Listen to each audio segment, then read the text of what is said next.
circle. In this cave by the restless sea, we are met to call from out of the past stories, strange and weird. Bellkeeper, toll the bell, so that all may know we are gathered again in the Weird Circle.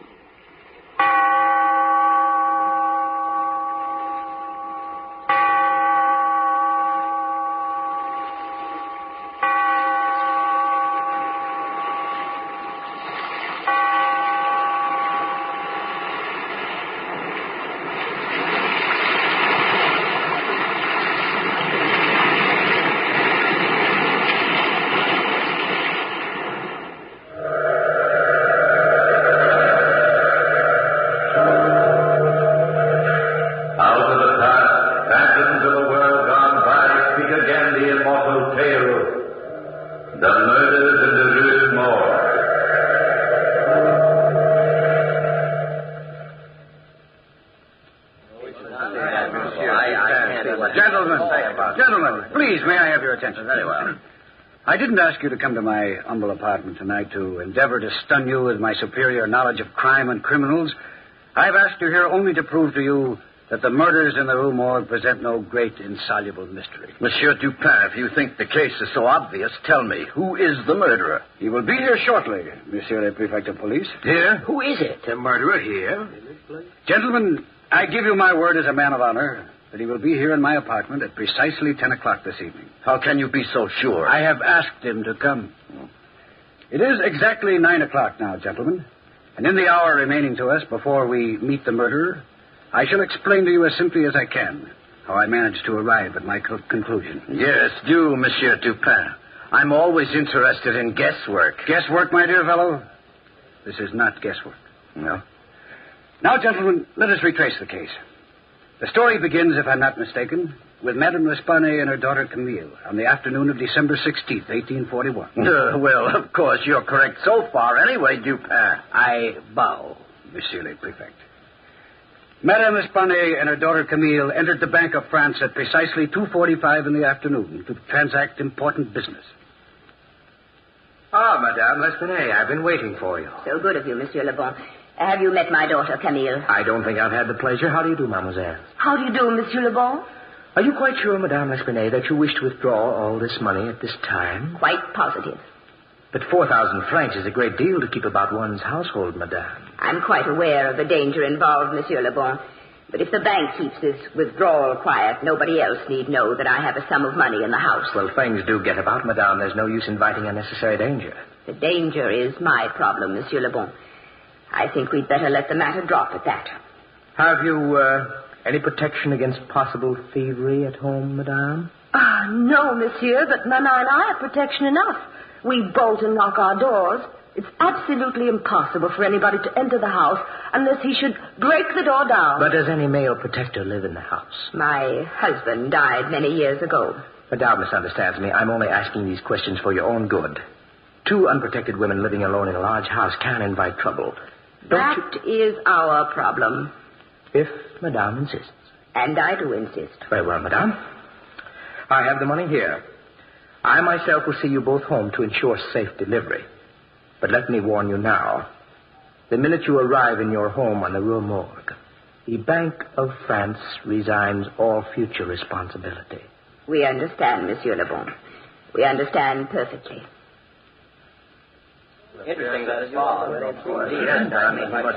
So, gentlemen, the first step in this little tragedy was completed. Madame L'Espagne and her daughter insisted on taking the money home from the bank. Monsieur Le Bon drove them in his carriage to their house, the large, bleak house, number 12, Rue Morgue. When they arrived there, Monsieur Le Bon looked about for the gendarme who was in charge of that particular block.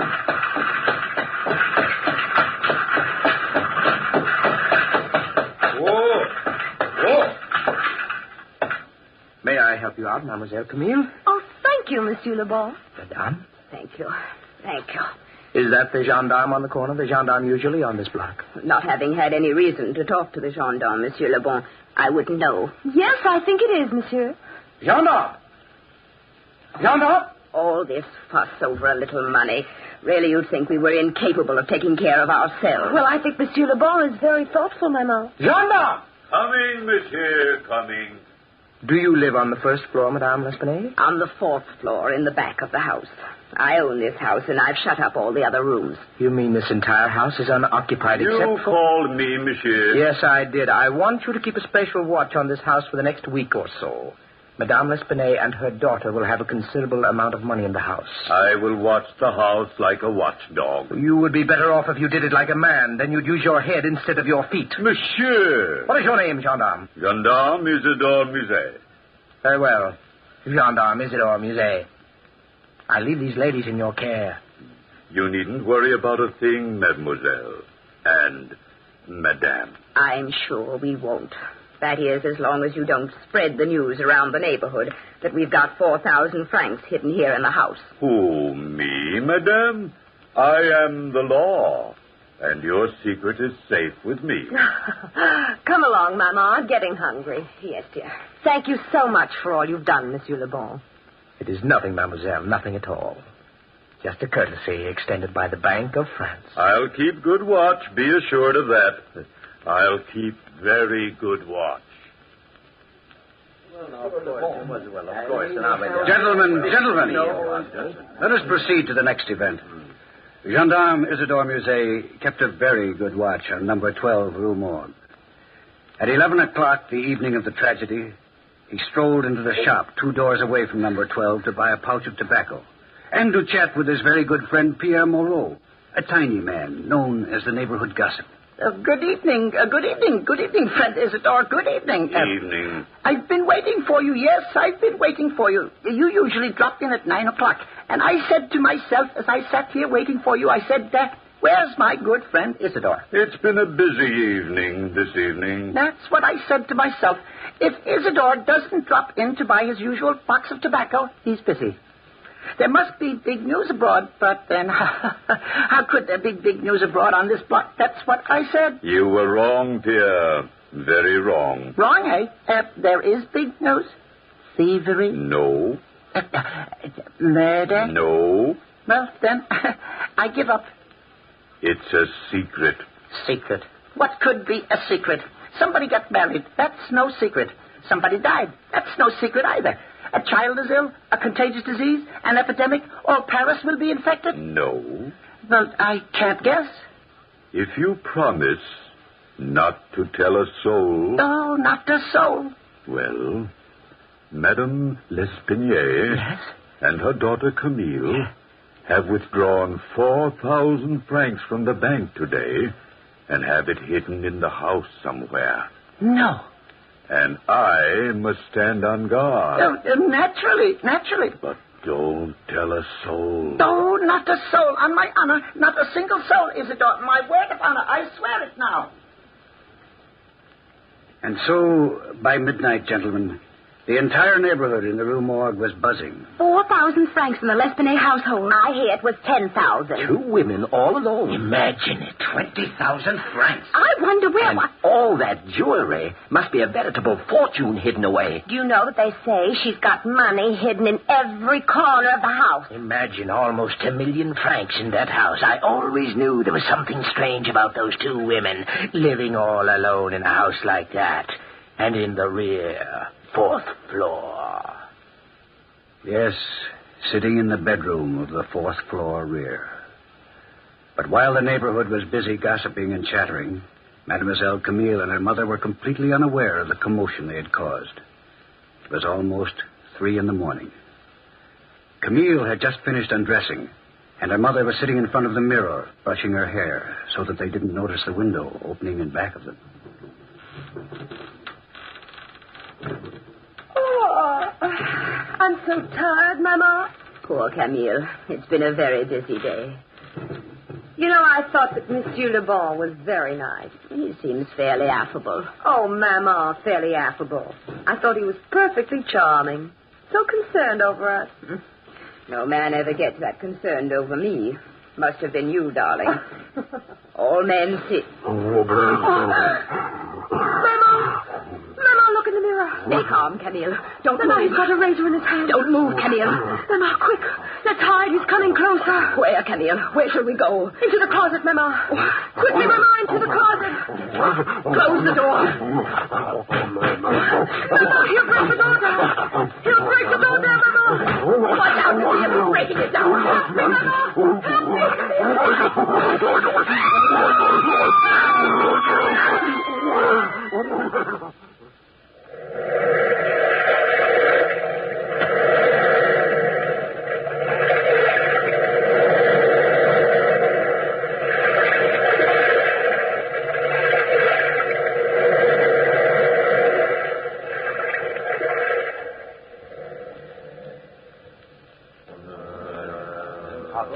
Terrible. How awful. Quite right, gentlemen. Simply ghastly.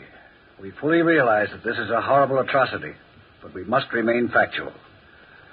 While all this was going on the fourth floor of number 12 Rue Morgue, the gendarme Isidore Musée, the little tobacconist Pierre Moreau, Monsieur Le Bon, who, strangely enough, was in the neighborhood at that very moment, and a passerby, a sailor, all four were attracted by the screams of the two women and immediately tried to break into number 12 Rue Morgue. Now stand back, everybody, while I break the door down. Stand back. This is the gendarme's job. Break it down, Isidore. Break it down. Up. Follow me, everybody. Up these stairs to the fourth floor. Stand right behind you, Isidore. Right behind you. On the next slide. Keep going. Yes. Wait a minute. Wait. Listen to that. He's speaking Italian. No, it's Russian, Isidore. No, Italian, Pierre. I think it's Polish. How would you know Polish, Monsieur Le Bon? Have you ever heard Polish spoken? No, but... Listen again. I think it's Dutch he's speaking. Dutch, Polish, Italian, Russian. And none of you know what you're talking about. He stopped speaking, hasn't he? Yes, probably escaped. Yes, probably. I wonder. Try the door.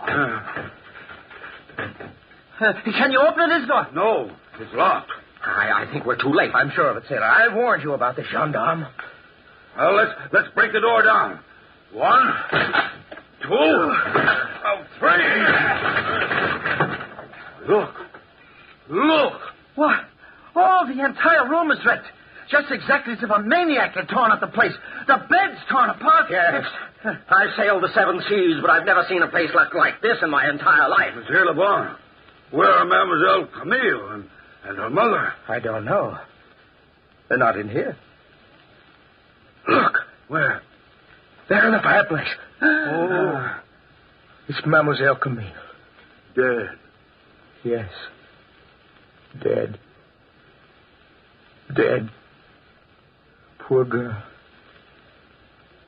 Here, help me, somebody. Help me lift her up. Look out this window. Huh? The old woman is lying in the courtyard below. The sailor's right. Absolutely right. She's lying in the courtyard below, dead as a dead fish. Oh, probably twice as dead. Somebody is guilty of this. Somebody. And as a member of the Paris police, I mean to find out who that guilty person is. Yes, gentlemen. Isidore Musée, gendarme, swore up and down that he would find the murderer. Well, at 4 o'clock that morning, I was awakened from a sound sleep and called to number 12 Rue Morgue to examine the evidence. Monsieur le Gendarme Musée was running around the room destroying the evidence, or at least what little evidence there was, as fast as he unearthed it. The 3 gentlemen who had been there with him were still waiting round out of a combined feeling of horror and curiosity. The sailor, whose name escaped me, was sitting on what was left of a bed, staring blankly around the room. Monsieur Pierre Moreau, the tobacconist, was watching Isidore Musée, the gendarme, play detective. He played it badly. And Monsieur Le Bon was the picture of dejection. I entered the room and gazed about, while Isidore supplied me with all the facts in the case, at least from his point of view. And that is exactly what happened, Monsieur Dupin. Very interesting, Monsieur Isidore Musée. And now, gentlemen, I wish to ask just a few questions. No, go ahead. Now, all of you seem to think you heard the voice of the murderer. Yes, indeed. Oh, we did definitely. No doubt about it. And you, Monsieur Isidore Musée, you are positive that the murderer is an Italian? Positive, Monsieur Dupin. Absolutely positive. I could tell by his intonation. Do you speak Italian? Oh, no. Definitely not. Have you ever heard Italian spoken? No, monsieur, never. But I imagine... Yes? You imagine what? Oh, I imagine it would sound like that. I see. And you, Monsieur Le Bon, you said it was Polish. Definitely Polish, without a doubt. I judge you have lived in Poland a long time, yes? No, but I heard Polish spoken once. Once. Yes. That makes you an excellent judge of the Polish language. How about you, Monsieur Pierre Moreau? What language did you say it was? Russian, I thought, but that's only a guess, since I admit, and I admit it very freely, I'm not a man to hedge. I've never heard a word of Russian in my life. I thought so. And how about you, sir? I thought it was Dutch. I don't speak the Dutch language, but I have heard a considerable amount of Dutch spoken when I was in Holland 8 years ago. 8 years ago. I don't mean to make a suggestion, Monsieur Dupin, but Monsieur Le Bon was the only man beside myself who knew about the money being kept in this house. What are you insinuating, Monsieur Musée? Insinuating? I'm an officer of the law, and I think it was very peculiar that you should just happen to be in this neighborhood at 3 o'clock in the morning. Don't you live in this neighborhood, Monsieur Le Bon? No, but I've good reason to be here. Oh, so? Suppose you tell us. Well, I was worried about Mademoiselle Camille. I was rather attracted to the young lady. And, I had a feeling that there would be trouble over the money. Well, I was in the corner cafe having some tea until about 10 minutes before the murder occurred. And then you strolled by the house on your way home, correct? Quite correct. Yeah, my tobacco store is open all night. All tobacco stores are open all night, Monsieur Pierre Moreau. I was just walking by. I didn't steal the money. But naturally. Nobody stole the money. It's in the safe behind this wall. Huh? Are you positive, Monsieur Dupin? Perfectly obvious that the money hasn't been touched. These murders were far too cruel to be instigated by man's greedy desire for financial reward. Here, let me open the safe and show you. I happen to know an interesting combination that will open any safe. I should have been a thief. So, there. That ought to open it. Oh, it did. Naturally. Now, look. There's the 4,000 francs, safe and snug as a 4,000 franc group of notes should be. Well, perhaps Monsieur Le Bon was interrupted in the midst of his thievery. Perhaps he didn't have time to finish. Well, nonsense. Monsieur Le Bon was with you when you walked up the stairs. Well, an accomplice, perhaps. No, Monsieur Isidore Musée. Let me show you something. Look at the fingerprints on this girl's neck. Very strong, heavy prints. And very large, too. Why, yes. The murderer must have been a giant. His hand must have been twice as large as mine, and I have a large hand as hands. Yes. The murderer was a giant. A giant with extraordinary strength. Gentlemen, I think now I have sufficient clues. Look at this window. It's just a window. Yes, just a window with a cord on it. A broken piece of cord. Clue number 1. Clue number 2. Look at the dead girl's hand. Why? She has some hair clutched in her hand. Quite correct. And with this cord and this hair, I can find the murderer. Gentlemen, go home. Go home, get a good night's sleep, and I'll hand the murderer over to the prefect of police very soon. Monsieur Dupin, don't forget to mention that I helped you. I'm due for promotion soon.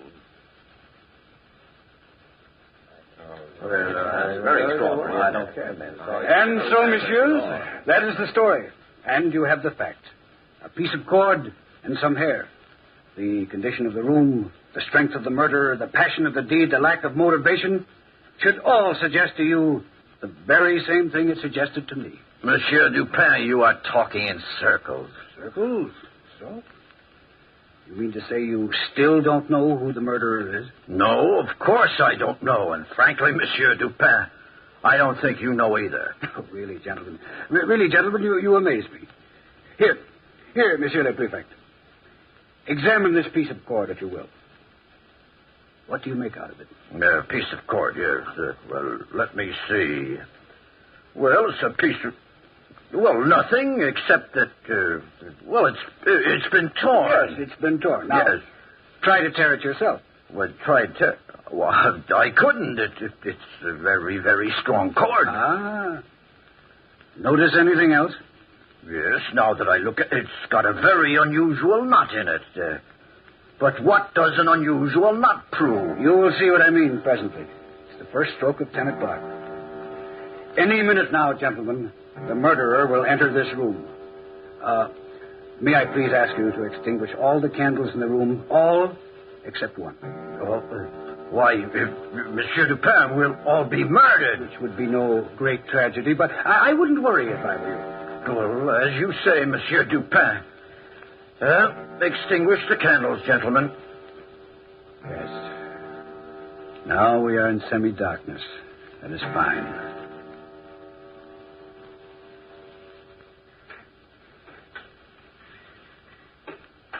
Listen, gentlemen. The downstairs door to my pension has opened and closed. The murderer is now downstairs. He is walking up the stairs.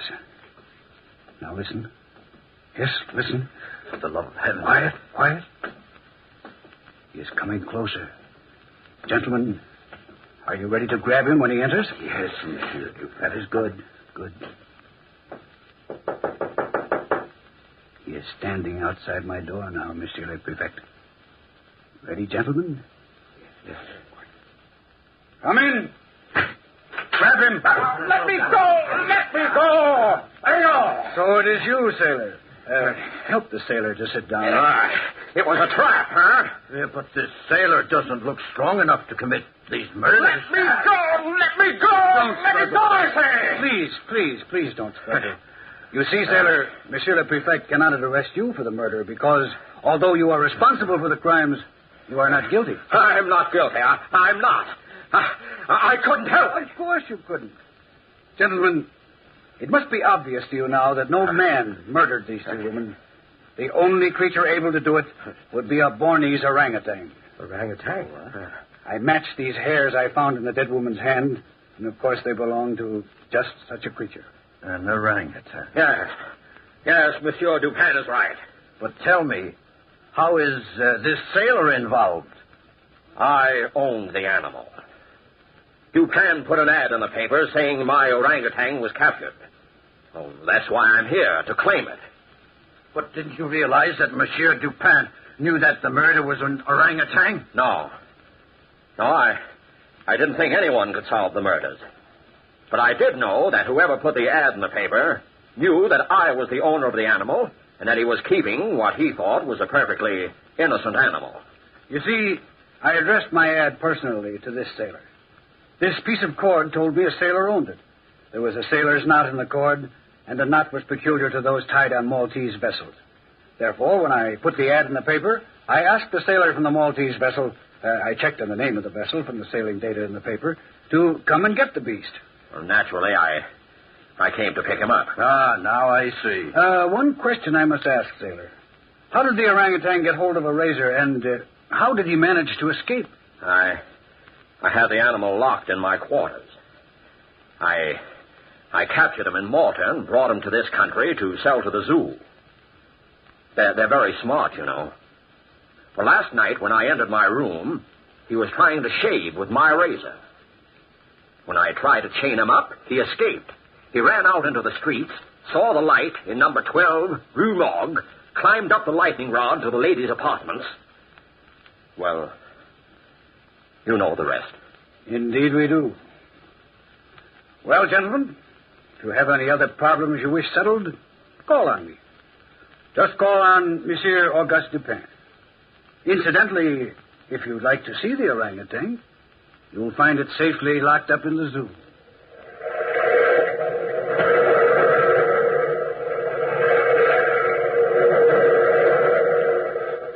From the time-worn pages of the past, we have brought you the immortal tale, Murders in the Rue Morgue.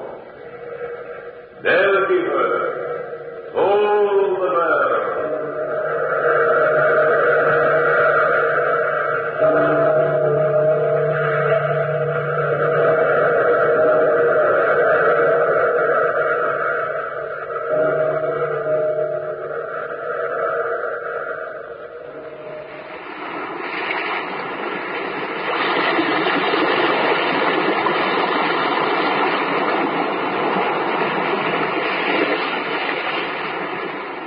From the time-worn pages of the past, we have heard another immortal tale in The Weird Circle. Bellkeeper, toll the bell.